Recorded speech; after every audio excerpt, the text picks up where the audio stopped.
Good afternoon, everyone. So I'm here by the names of Ese Koko Birakwiye, and I'm from the proposition side as the first speaker. So I would like to tell you that I'm standing here strongly supporting this motion. This house believes that high schools should provide canteen to every student. So I would like firstly to start with the main key terms. Canteen is a small shop that provides extra meals for students. So dear judges, I'm here with our points. The first one, canteen supports provide good nutrition. So normally in our schools, we get nutrition from the food we get in our dining rooms. But canteen is here to assist or aid in the food from the food we get in our dining rooms.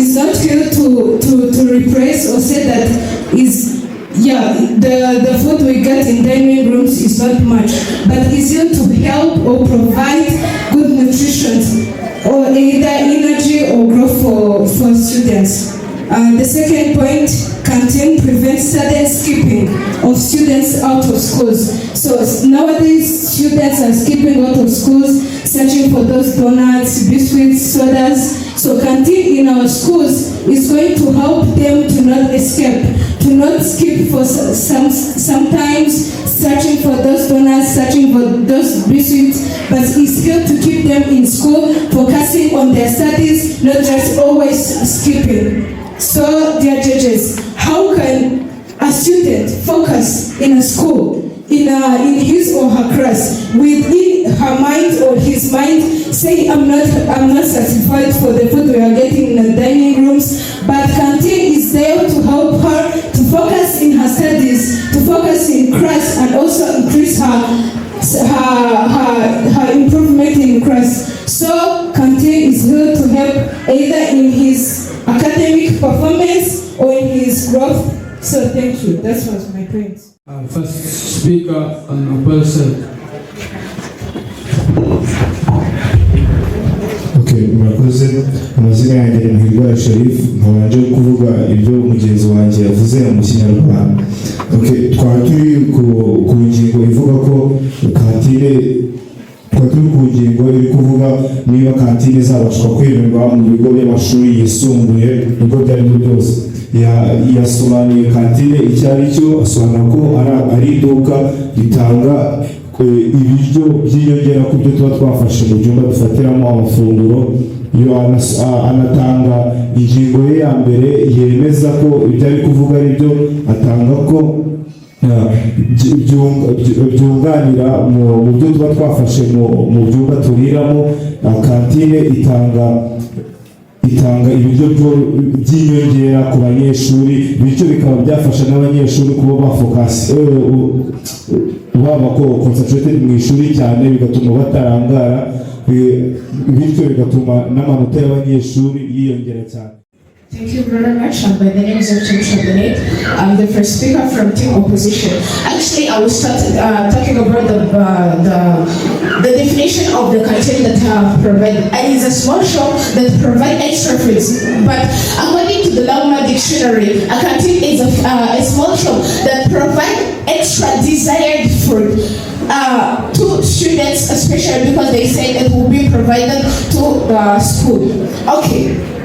Dear oppressors, dear parents, and dear judges, do you know the difference between needs and wants? The needs are those things that we can survive, we cannot survive without them. But wants are those things that we desire to have. Even we don't have them, we can survive. That's why the two propositions are saying, if we bring canteen, we will survive. But actually, in this school and other schools that don't have canteen, they are surviving. Nothing canteen is going to increase about our performance in education. Nothing canteen is going to improve about how teachers are working, how the system of school is going. But actually, it will destroy. First, I think our position will say that it will increase the lack of time management. How will a student manage time or school manage time if they are saying that the break of 5 minutes, the canteen is going to serve 1,000 schools, 1,000 students or 1,900 students, for taking an example here in our school. This is a great school, the great performing school in Rwanda, because last year, 100 100% of the students in A level, they were, all of them were. 98% of the students in ordinary level also were. So that's happened when we don't have canteen. Then tell us how a canteen will serve thousands of students in the school in 15 minutes. That is not impossible. That's why we're saying canteen shouldn't be allowed. Thank you, I rest my case.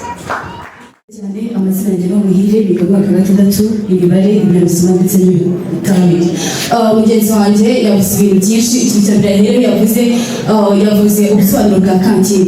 Nk'uko abemeza ingingo bavuze ko kantine ni isoko ritoya ricuruza cyangwa se iduka ritoya ricuruza ibiryo bitandukanye mu kigo cy'amashuri. Ariko mugenzi wanjye yabakosoye ndetse yarumvise uburyo ki kantine ni iduka ritoya ricuruza ibintu bigiye bitandukanye bikorwa n'abanyeshuri. Mugenzi wanjye yavuze neza yabigishije yuko kantine yababwiye neza itandukaniro riri hagati y'ibintu bikenewe n'ibintu bya ngombwa.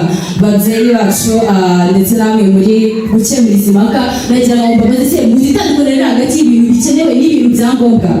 Kantine ishaka n'abanyeshuri ariko ntabwo ari ngombwa. Nk'uko mugenzi wanjye yavuze neza yuko ahangaha muri iki kigo cyacu nta kantine dufite, sibyo?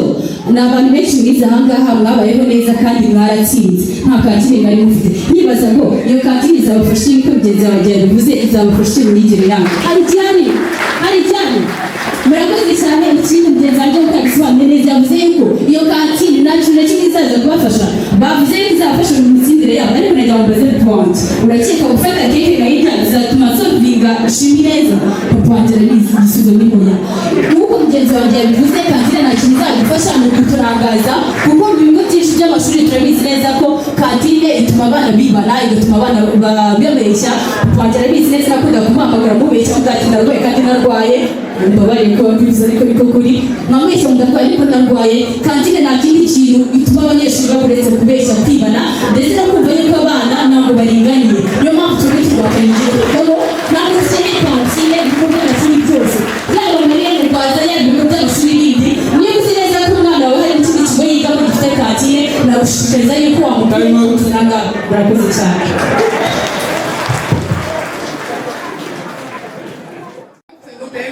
My name is Keza Maika and I'm from SYXB, and I'm proposing the motion that says that this house believes that high school should provide canteen for students. And I would like to first answer the question that they asked me. Dear judges, I would like to convince you that they say we don't know the difference between a need and a want. But the goal for the school is not to provide what a student needs. It's to provide health, learning well, and other things that are not just surviving. Because surviving is providing the bare minimum of what a school can provide, and that's not the goal of high schools. And to correct her also, I would like to tell her that we're not dealing with just our school, we're dealing with all high schools. So the points for today are, we know that a canteen provides, it raises funds for the school. As we have seen, our school is building some infrastructure, and for those infrastructures to be built, they can provide help for the school from the money brought from the canteen.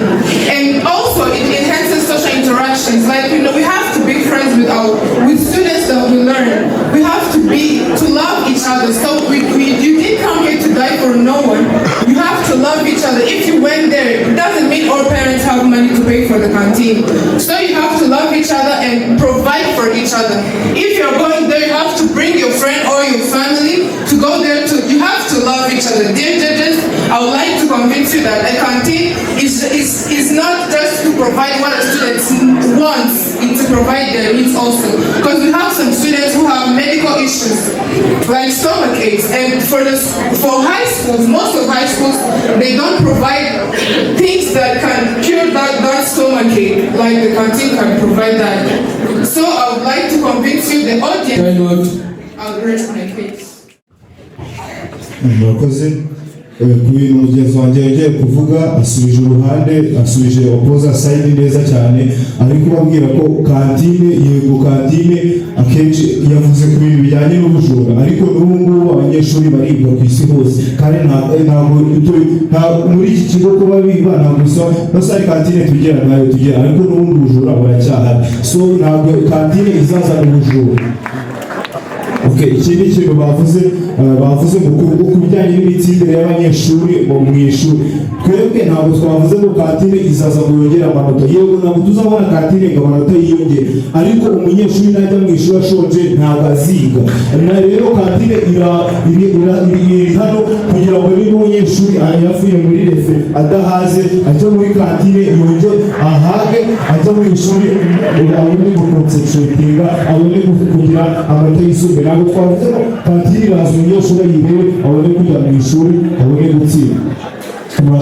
Ikindi kintu mwavuze ngo kantine ngo nicyo umuntu yifuje, kandi ngo nicyo mwavuze ngo nyine ngo nicyo umuntu yifuje, kandi ngo tuba dukeneye ibyangombwa. Ariko mumenye ko muri iyo kantine hari n'ibyangombwa, nicyo twifuje, ariko muri kantine hari n'ibyangombwa, kuko muri kantine izazana n'ibyo kurya n'ibyo gufata bikaba ibyangombwa byacu. Niba rero kantine ari cyo twifuje, turi kubibwira abayoboye iki kiganiro mpaka. Niba kantine ari icyo twifuje, icya mbere ni uko tucyifuje gifite icyo kizanye cy'umumaro ku buzima bwacu. Rero ndumva kantine twebwe turayishyigikira ijana ko yaza. Murakoze.